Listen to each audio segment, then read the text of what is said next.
आपण कोणाला कोटं ठेवायचं हे तुमच्या आमच्या हातात आहे. परवा मी एका टेलरच्या दुकानात गेलो. निवांत खुर्चीवरती बसून राहिलो.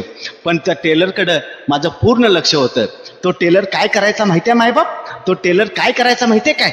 त्या सुईनं ते कापड शिवण्याचा प्रयत्न करायचा. सुईनं कापड शिवायचा आणि ती सुई कापड शिवून झाल्यानंतर आपल्या डोक्याला असणाऱ्या टोपीमध्ये ती सुई खेचून ठेवायचा आणि त्याच्याजवळ एक कात्री होती. त्या कात्रीनं तो धागा कट करायचा आणि कात्री मात्र आपल्या पायाखाली ठेवायचा. अहो, माझ्या लक्षात येईना नेमका असा हा टेलर करतोय काय.